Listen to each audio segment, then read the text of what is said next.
All right guys, time to try this keto lemon butter chicken and see if it really is the world's best. Let's start with the green beans. Start simple.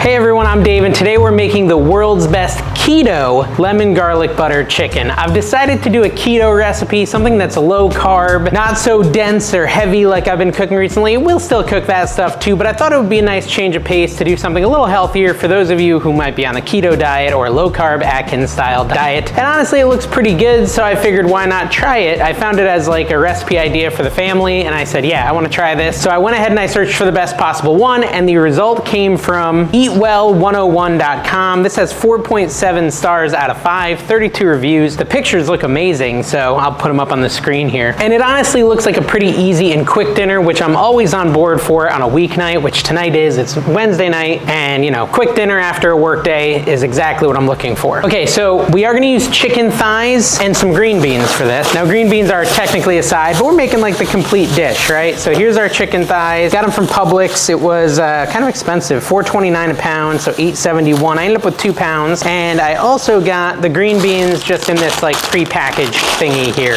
So fresh green beans. Now in regards to where we're gonna start by making a spice mixture that we're then gonna put onto the chicken thighs. And this is pretty easy, pretty quick. Got my teaspoons here, and I'm gonna need a teaspoon. I'll also need a 1/4 teaspoon, so just get those ready. And basically what we're gonna do is we're just gonna put all our spices in a small bowl. I've got this little vintage Pyrex one that I got at a garage sale. First spice we're gonna wanna use is onion powder, and the recipe calls for 1 teaspoon of that. So I'm just gonna make 1 teaspoon like so, and drop it into the bowl. And then I'm gonna set this over to the other side because that way I'll know I used it. You know, that's how I always do it. I'm not a professional, guys. I always say this in my videos, and I say it early so you know, because I constantly get comments that are correcting how I'm doing things. Please understand, first of all, I don't mind if you correct me and tell me the right way to do things. That's how I learn. But second of all, please understand that I absolutely do not think I'm a professional at all. I know I have a lot to learn. I get all types of feedback about it, but I did a teaspoon of paprika. I probably should tell you what I'm doing here so you can follow along. Teaspoon of paprika, teaspoon of onion powder, and then we want to put some black pepper and salt. And I bring this whole thing about like people correcting me up because everyone was very upset when they saw me use this pepper in a recipe, and it's what I've always used, just black pepper that you just buy at the store. Apparently, this is like some sort of, oops. I just dropped my 1/4. That was a 1/4 teaspoon of black pepper, by the way. Let me go wash this and I'll be right back. We also want a 1/4 teaspoon of salt in this mixture. But apparently, according to the feedback I got, pretty much everyone who takes cooking seriously grinds their own pepper, which I don't do. This is a 1/4 teaspoon of just fine salt that I'm putting in there as well. So I apologize in advance for my lack of custom pepper grinding. I've never done that. I've always just used what's on the table. You know, that's what makes this show relatable, is we cook the way you would cook. We're not fancy chefs. We have no training, and we just hope that we get a good dinner for our family. Now we've got all these seasonings together. We're just gonna mix them up. Basically, the goal is to just get them all combined and evenly dispersed, I guess, and see if we really can make the world's best lemon garlic butter chicken recipe. It's a mouthful, I'll tell you that. Now, what it tells us to do is take our chicken thighs and season them. I'm gonna get another cutting board. That way I don't taint my big cutting board underneath here, and I'll just put that like that. I'm gonna open up the chicken, plop it on there. This is boneless, skinless chicken thighs that we're using, and the recipe calls for 3 to 6 of them. This package came with 6, so I guess that's how many we're making. Might as well make them all. Is that 2? That's 1. Sometimes when they debone them, they don't do that good of a job. So there you go. And we don't have to cut them up or anything. You definitely could cut off some of the fat here. I might just do that. Yeah, or just pull it off, honestly. It might just come right off. Okay, gross. Gross, guys, my hands are gross. I have a sink out here now, so I'm gonna go wash my hands over here. Okay, I'm back. I forgot to get a knife, so I was just grabbing a knife, but yeah, basically we could just remove some of this fat if we want. I don't think it really matters. You probably could leave it. I've cooked recipes where I haven't removed it before, but I will say if I leave it, I do get a lot of negative comments about how I should have removed it. So you guys have got me like questioning my normal practices nowadays. Now that I know you're watching, I'll try to be a good cook. Not really. There's no chance of that. See, I'm already sick of doing this. I don't really care if the fat's on there. I'm gonna get this easy to remove stuff, and then I'm gonna leave the rest. Anyways, so the recipe tells us to apply the seasoning that we just created to these chicken thighs. Now obviously this is gonna be where a lot of the flavor comes from, because chicken is not actually all that flavorful. I will say chicken thighs are definitely more flavorful than chicken breast, without a doubt, so at least we're starting in a good spot. I'm gonna put it all over. I'm gonna try to get it on the bottoms and the tops, but it doesn't, this spice recipe is not really very much spice, is it? I'm already running out. I guess guess I'd recommend maybe making a little extra spice. Maybe double that spice recipe I made. Do 2 teaspoons, 2 teaspoons, and a half teaspoon, and a half teaspoon. Let me not tell you the ingredients, just make you figure that out. I think most of you get my point. It would be 2 teaspoons of the thing that used to be 1 teaspoon, and now I'm just rambling. Anyway, so we're just seasoning this up, and this is gonna just sit here on this table, or on this little cutting board, for like 10 minutes while we prepare our green beans next. Let's get the rest of the seasoning. We're gonna use every drop of it because it's just not that much. Get it all over the chicken, and this will hopefully be amazing. We'll see. All right, let me wash my hands and I'll move this tray. All right, so we're just gonna set this over to the side. I'll put it right behind me here, and I'll move this bowl out of the way. And we're gonna go rinse our green beans and then bring them back. Now, this recipe really does call for a pound of green beans, which is a lot of green beans. And it says they're supposed to be trimmed, which the way I translate that is to just cut off these little end thingies that are kind of not really good eats. It probably doesn't need to be exact, just trim them down to just the good part and cut all these little ends off. And it's gonna take me a minute, so I don't know. I feel like I don't really put enough vegetables with my meals. I'm pretty good at like making the family a dinner, but I'm pretty bad at including sides of any sort, right? Like I'll just focus on making the chicken or the burger, the steak, whatever it is, and then I'll forget to do any sort of side items. You know, it just adds to the complication. Now you're cooking more than one thing at once, and you know, you can mess up multiple things, and as a non-professional cook, I don't know, I get nervous about it. But this will be really interesting to see if this is good. As a non-keto person, see, here's the thing.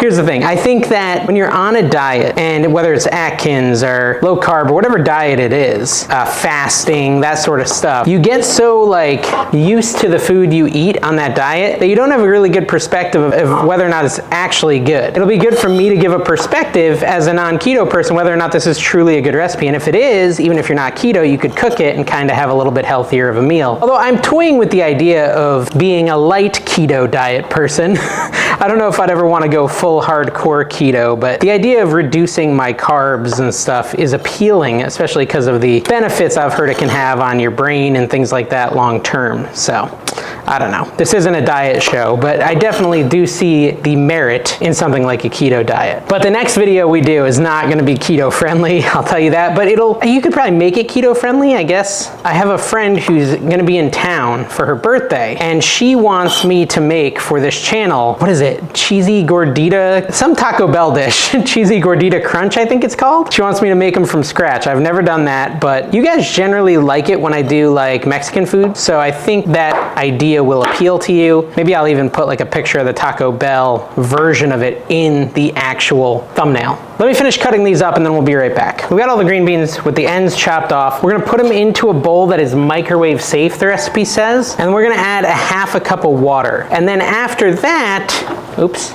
I dropped a green bean. That's okay, there's a lot of green beans anyways. So we're gonna take a half a cup of water. I'm out here, and that sink I have out here is technically hose water. So when it comes to washing the veggies or adding water to a recipe, I'll use the inside sink or a bottle of, you know, cleaner water. But anyways, that's a half a cup of water added to the green beans. Now up next, we're taking these green beans and we're putting them in the microwave actually. We're gonna put them in the microwave for 8 to 10 minutes, so a long time. My microwave's inside. I should get one for out here, but I don't have one yet. So I'm gonna bring it inside, I'm gonna put it in for 8 to 10 minutes. Okay, so now that that's in the microwave, we're gonna move over to our stove top and we're gonna actually get to cooking this chicken. Get it nice and warm. Let's bring that down to a pretty moderate temperature. It doesn't need to be super hot. All right, so we've got our skillet on the flame. It's a little warm, I can tell. I'm gonna turn that down a hair. Probably about medium heat. Actually, it says medium low heat, so I'm gonna turn it down even more. And then we're gonna take some butter. We're gonna take 3 tablespoons of butter. We're gonna add that to this pan. Is it 3 tablespoons? 2 tablespoons, sorry. 2 tablespoons of butter. We're gonna add that to this pan and let it melt. And then we're gonna bring our chicken thighs over because it's about time to start adding them. Once this butter melts, we're gonna put the chicken in here. Okay, so it looks like our mother, oh wait, this is too low. Look up here. Let me fix that, hold on. That's a little better, but it looks like our butter is nice and melted. So we're gonna go ahead and add our chicken thighs to the skillet in a single layer, meaning don't stack them. That's how I'm taking it at least. We'll see how this turns out. I just had to like run and get my dog and bring her inside. I guess I'm out of shape. Look, I didn't really get any seasoning right there. That's okay. All right, so just get these all out in a nice even layer.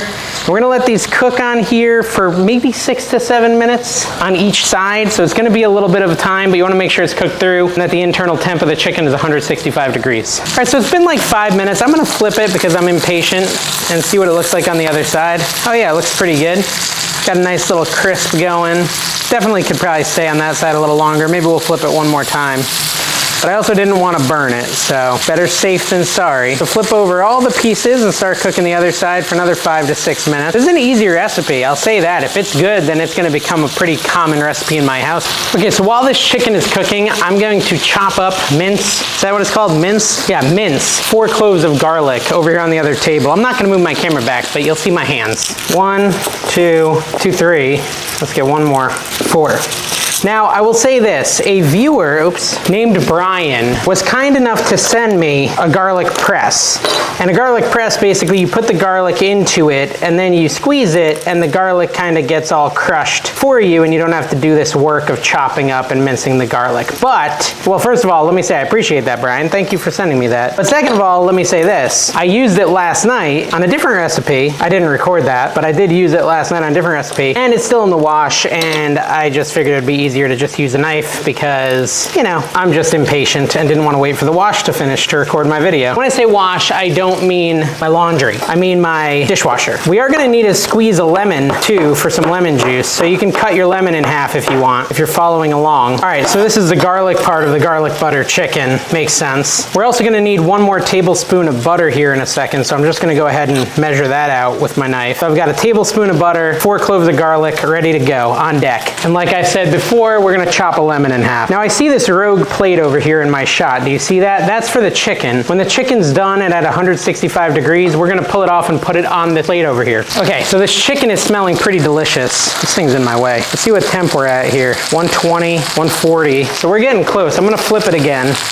Maybe move it around a bit as well because, you know, pans don't always cook perfectly evenly. To move stuff around, I find. Move this one over here, this one over here, to try to get everything nice and cooked. If you have a thermometer like I have, you could be checking each piece and pull out each one like right at 165-ish. But you can actually cook a thigh a little longer and it doesn't hurt that much, so I'm not overly stressed about it. That looks like it's not done right there. We're getting really close. Okay, it's been a couple more minutes. Let's check our temperature. Here we go, 167. 175. I'm gonna call this one done. 183. Let's check this other little one. Checking the little ones first. 172. So he's got a big fatty chunk here. Let's check that. 156. So I could even pull it apart, honestly. This part is done. Well, 160. I'm not happy with it. I'm very nervous about salmonella, guys, so I'll make sure these hit 165. But I also understand that if you go too long, they'll dry out. So try to be careful not to overcook, but also be careful not to get anyone sick because I've had salmonella before. Not my own fault, but I've had it in New York City, which actually I'm going to New York City in a couple days. But I was in New York City and I ate chicken off the carts, you know, those halal carts on the side of the streets in New York City. Good gracious, do not eat off those guys. They are salmonella breeding ground. I've eaten off them twice and both times I got salmonella. Maybe I'm just going to the wrong one. If there's any New Yorkers watching, let me know where I should go to get the best halal off a food cart in New York City. Because so far it's been really bad luck for me. Did you forget you had green beans in the microwave? Because I did, but now I have them. I went and grabbed them. I tasted one just to kind of see if it was soft because you want to soften it up a little bit. That's the whole point of the microwave segment. And they are soft, pretty good. I mean, bland, but fine. I ate one. All right, so I think we're good. This one's kind of on the edge, 165, 170 over there. Yeah, it's good. Okay, so all our chicken is off. Oops, throwing things. All our chicken's off. We're gonna turn our temp down even more on this skillet, down to almost low, I would say. And we're gonna add that remaining piece of butter, that little 1 tablespoon of butter on there and melt that down. We're gonna move that around. Now all this stuff on the bottom is flavor, so I'm gonna kind of scrape it up with my wooden spoon here a little bit. And then we're gonna be adding to this. Now, here's one thing I realized I messed up, but actually I'll tell you in a minute. Let's add these ingredients first, and then we'll talk about my failure. I always mess up at least once per video, so don't worry. This time it's more like 3 mess ups in one, so we'll talk about it, but first let's add our garlic to this pan. And remember, this is 4 cloves of garlic chopped that we're adding. Then in the same skillet, we're gonna add 1 tablespoon of hot sauce. Gotta shake it, shake, shake, shake, shake, shake. A whole body shake here. The garlic's becoming fragrant. I can smell that. It's delicious smelling. Stir that around. We're gonna add our pre-cooked green beans. I'm gonna try not to add the water from the green beans because as you remember, we put water in there. I don't really want all that water in here, so I'm gonna leave that in my bowl and just get the beans out. It doesn't specify that, but I'm just telling you, I don't think you want water in this right now. So it's about, now where I messed up is it calls for parsley here too. I didn't even see that for some reason, so there's no parsley, but at the same time, parsley has like no flavor at all, so it wouldn't really have made a difference. It would have just looked slightly different. But there's a second mess up I did too, and we'll talk about that. So we got our green beans in here with our hot sauce and our garlic simmering on pretty much a low. Now we're gonna simmer that for like 5 to 6 minutes. It says stirring often, right? Frequently going in and stirring it around. I don't know, maybe I'll go a little higher on the heat. I like to have a little sizzle happening. I've got these little hard chunks here. What is this? This is like just some chicken and some seasoning. Yeah, that's probably the good stuff, so I'm gonna leave it. I think that's gonna be a lot of flavor in there. This looks pretty good. It smells awesome, so I'm pretty excited about it. Now, let's talk about my next mess up. We're gonna add chicken stock, but as you can see, I have chicken broth. I always make this mistake. I think I read chicken stock, or I think I read chicken broth and I read chicken stock and I buy the wrong one. So I have chicken broth, even though the recipe calls for chicken stock. It's not gonna make a drastic flavor difference. When I look it up, it seems like broth is a little less intense, a little less potent than stock, so there'd be even more of a chickeny flavor in the recipes version of this, but I don't think it's a huge deal. Either way, we're gonna have something good here. We're gonna have a delicious meal that's also gonna be healthy, so this is a win-win. I think we're gonna really be happy with what we have. Now, I've also got my lemon. I'm just gonna put that on standby, because with the chicken stock, we're also gonna add the juice of 1 lemon, the juice of 1/2 lemon. Oh, okay, so I forgot to mention, guys, another thing you can do at this point is add some red pepper flakes into this, but it says it's optional. It says 1/4 teaspoon, so not much, but you can add a little bit. I mean, it's really, that's gonna make your dish spicy or not spicy. I'm not looking for a spicy dinner. This really smells, the smell reminds me of like when I go buy Chinese food, right? That's exactly what this smells like. It smells awesome, honestly. It smells really good. So, it's been like 4 minutes. I'm probably at the point where I can move to the next step. I'm just moving it around a little more. So what we're gonna do is we're gonna add 1/2 cup of the chicken stock, or chicken broth is what I'm doing, but you should do chicken stock if you wanna follow the recipe exactly. There's 1/2 cup of chicken broth, add it in there, and then the juice from 1/2 lemon, oops, shoot some of it all over the floor. This is a nice juicy lemon though, that's good. That's gonna add a lot of flavor for sure. And let's just mix that up. We're gonna let this simmer until that thickens up a little bit. I don't know if it actually will thicken up. I always get surprised when stuff thickens up, because I'm like, why would that thicken up? But it just does. I guess evaporation and science and math and so on and so forth. I like to trigger people. So let's let this cook for like another couple minutes. Let's see how many. All right, so this is starting to thicken a little bit. It's been like 2.5 minutes or so. I'll let it go a little longer just to get a little bit thicker. Oops, I just lost a green bean. Man down, man down. Okay, so it's been like 4 minutes. I think we're ready to add the chicken in. It says that we need to move the green beans to one side of the skillet, like so, and then just add the chicken back in. The goal of adding the chicken back in is to reheat it quickly, it says. We want to quickly reheat it, which to me means turn the heat up. Heat is on. Sorry, I won't sing. No one wants to hear that. I don't want to lose any of this juice from this chicken either, so I'm going to pour that in there. There we go. Just like this. Put the juices back in, because those are the flavor. I'm gonna crank up the heat a little bit and just let it cook for like a minute. And then I'll flip it and cook it for like another minute more. Not even. Look at this, see how sizzly it is? This oven gets, or this stovetop gets really hot. So this is almost done. We're gonna bring it over there, we're gonna plate it up, we're gonna eat it, and it's gonna be amazing. I'm excited about it. Oh, it does say at this point you can add a little pepper and salt if you want to. So I will add a little pepper. You can't really go wrong with some pepper, especially on the green beans. And we'll add a little to the chicken as well, just a hair, just a scotch. You shouldn't say hair when you're cooking. My brother is like super crazy about hair in his food. If he finds a hair in his food, he ain't ever eaten it. We're going near that place that cooked it again. How about you? I mean, I don't like hair in my food, but I usually just pull it out and keep eating if I'm at a restaurant. I don't know, I'm just not that picky with it. All right, so let me just flip the chicken really quick to make sure it gets hot on all sides and we get all that juice all over it.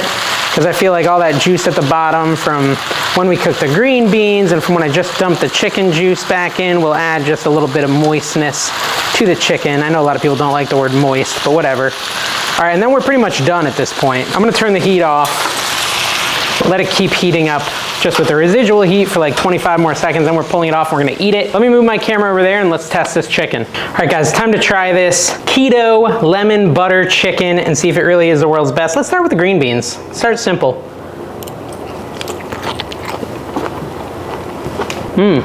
Wow. Those have a lot of flavor, so that's a good sign. Let's try a bite of this chicken, see how it is as well. That's really good.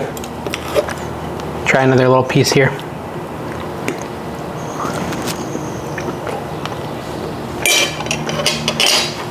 Okay, so world's best recipes. What we do on this channel is we look up recipes, we try them, and we tell you if they really are the world's best, if Google is really recommending the best possible recipes. In the world of lemon pepper, lemon butter chicken, this is up there with the best I've had. It's not something I often eat, but I might start eating it more now that I made it. It's really good, it's healthy. I'd give it like an 8 out of 10. I wouldn't give it a 9 or a 10. It needs some carbs to get to a 9 or a 10 for me. But as far as like a healthy dinner, this is a great option. The butter adds a lot of depth to it. I'm not gonna be like a food review critic or anything like that. I don't know even what to say. All I'll say is it's really good. I will eat this whole plate worth. I'm looking forward to it. Let me say this, because this is what people wanna know. This says it's the entire recipe, so all 6 chicken thighs, including the green beans, the 1 pound of green beans, is 1,850 calories and 600 calories per serving, which again means 2 of the chicken thighs. So that's 616 calories, 45 grams of fat, 36 grams of protein, 17 carbs. So 17 carbs on this plate. Saturated fat is 16.51, polysaturated fat is 7.3 grams. Monosaturated fat is 17.3, and the sugar is 6.5. I don't know where the sugar is coming from, maybe the hot sauce. Cholesterol is 221. So anyways, we're done. Needless to say, it's pretty good within the keto diet if you're on the keto diet. I think it's a good option for you for dinner. Hope you guys enjoyed this video. Make sure you tune in next time to see the next world's best recipe. I'm Dave. Have a good one.